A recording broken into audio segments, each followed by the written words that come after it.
Welcome. This is David Boles, Human Meme. Today's topic, the undiagnosed and the accused, Asperger's and the Internet. What we call things, label things, name things, is as practical as it is philosophic. And the great genius mind and good son of Nebraska, Saul Kripke, dealt with those issues of what we call things in his historic book, Naming and Necessity, which I highly recommend if you want to know the what and the way of how something is known as one thing and not another. Before we start into all of this, let it be known that I am not a doctor. I do not play one on television. I do sometimes play doctor with my wife. Thank you. My thoughts with you today are random, but precise, and they may be wholly and completely wrong. And that's okay, because maybe something I say here stupidly will inspire you to think otherwise and do something else. There's no harm in being wrong if the intention is right. Oh, and I'm also not trying to be offensive or insulting. I'm just asking questions out loud and waiting for an answer. Sometimes reality is uncomfortable. Back to Kripke. Rereading Kripke's Naming and Necessity led me to think about our current age of thinking and condensation, and how some things become something else because of expanded understanding, or by convenience through knowing, or because of economic pressure and business interests. For example, when I was growing up in the Midwest 40 years ago, mentally disabled people were colloquially called retarded or retards. It wasn't a big deal back then to use that label. Then, as time and tide and expectation and emotion changed over the last few decades, retardation, some argue, slowly became transformed into the autism label. Now, I know a lot of people with autistic children bridle at that association, because if you roll it back, you're calling their children today retarded via prehistory, and not really something else, like today's wide-spectrum autism. I also understand retardation has to do with mental capacity and autism is more about communication disorders. But I ask you, how many children do you know today, or that you have heard about today, who have the autism label today? And then I ask you to think how many children you know who are labeled today as retarded. In my limited experience, the tally is 100% to nothing. The label change from retardation to autistic isn't the same as garbage man to sanitation engineer, but the purpose of any new label is to remove stigma and negative attention. For example, fibromyalgia. I have been around long enough to remember when the fibromyalgia label was invented and how it was sort of considered a bit of a joke. You can read some of my takes on fibromyalgia in bolesblogs.com, and today it's considered a serious diagnosis. But 40 years ago, in the Midwest, those fibromyalgia people were labeled lazy. Yes. Insulted much? Do we know any better today, or has only our terms of terminology expanded? So what changed from lazy to feeling overall achy and not wanting to do anything because of phantom pains? Is that depression or something else? Is depression of the mind and fibromyalgia is of the nerves? Or do they cross over at specific and predictable places? Having a new name for something, a new diagnosis, then leads to new medications and treatments to heal or deal with this chronic new thing.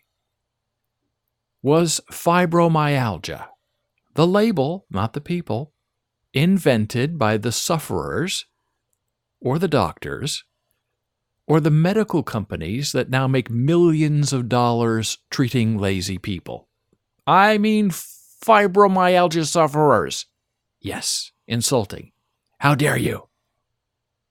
But these are the obvious questions that deserve a non-medical intervention. Now, here's my final insult, wonderment of the day. Asperger's syndrome is a new sort of thing in the mainstream colloquial world. The thing that it is has a name now. Did it too used to be a form of wide-spectrum mental retardation? What does the history of the condition tell us? 40 years ago, growing up in the Midwest, we called Asperger sufferers people who were antisocial. That was behavioral. Yes, the undiagnosed and the accused were just so unjustly labeled and made to suffer against the grain and the waves of time. Now, I believe, through direct experience, many writers and artists and other such people, isolationists, tend to be extremely antisocial. Not in their minds, but in the minds of their accusers. But being antisocial is the only way to get things done when you have a life like ours. So antisocial is a negative label. Is Asperger's more friendly?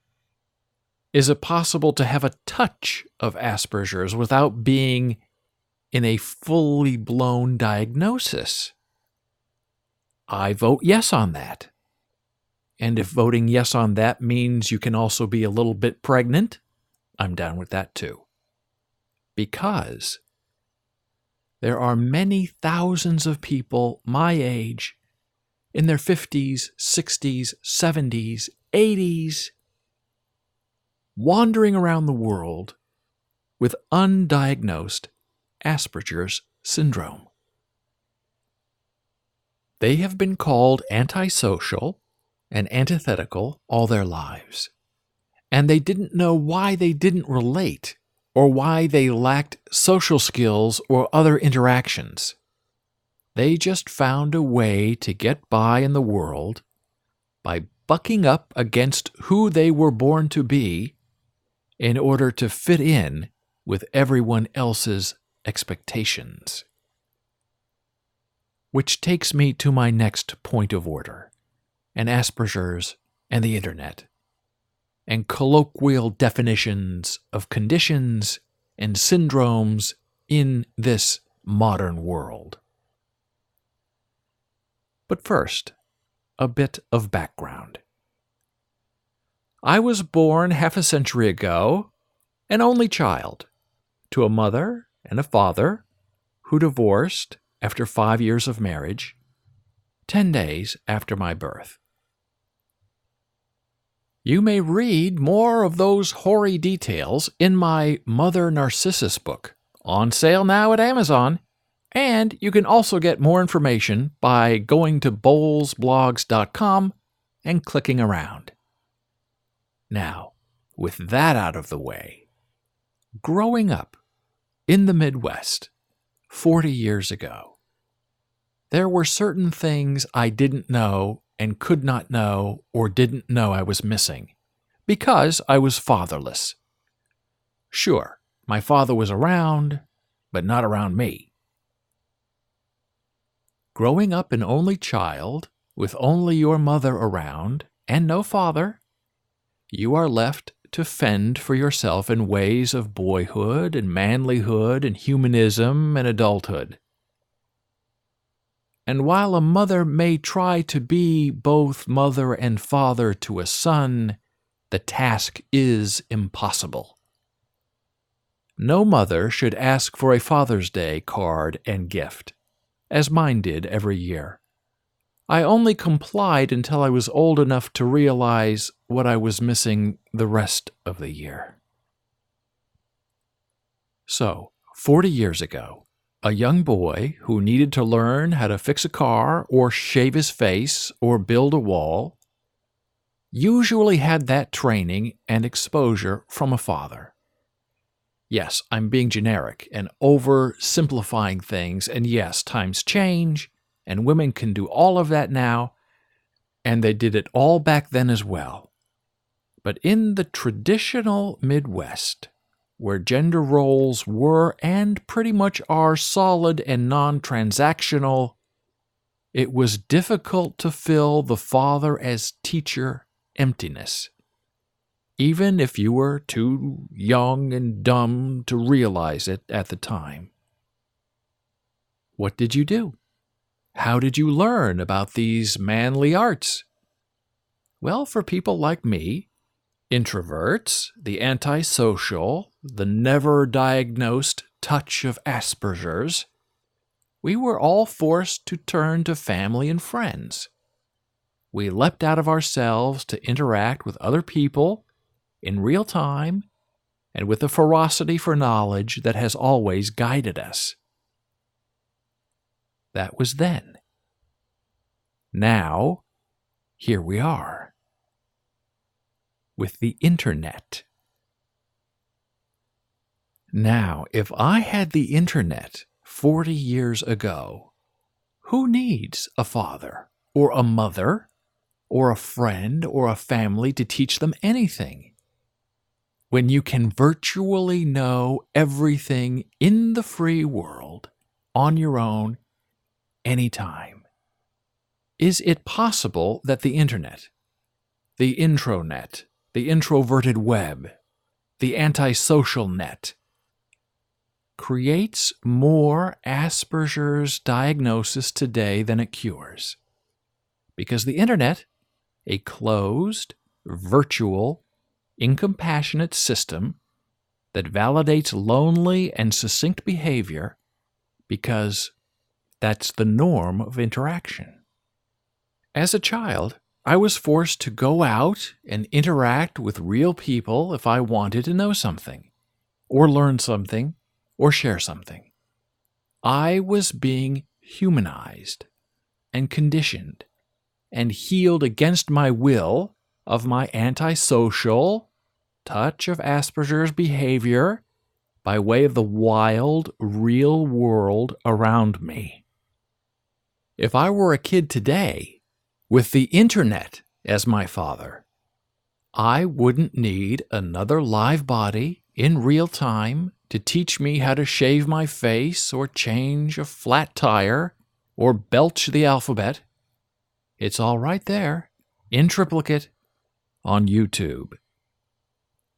Who needs people when you have antisocial media as your best friend? So today, the introverted stay that way. They don't test boundaries.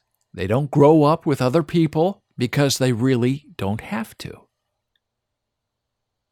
They can stay at home and not interact and still get a participation trophy and still live the millennial life and still keep their, and not just deal with, a touch of Asperger's like so many my age have already done.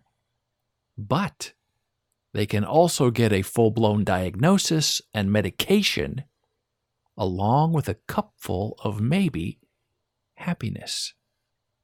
Because the technology and the times have pressed their hand into revealing who they really are without involving the forced interaction of other human beings.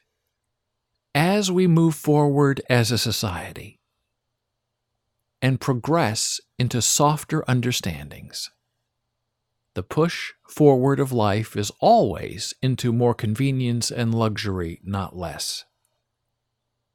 And the retarded and the lazy and the antisocial are given new lives and new names under the Diagnosis Protection Program, where everyone is a winner and nothing is your fault, and we all belong together, but only apart, as long as we have the internet and no fathers and no real need to talk to each other in person in the same room, because all of that is just so prehistoric and unlabeled.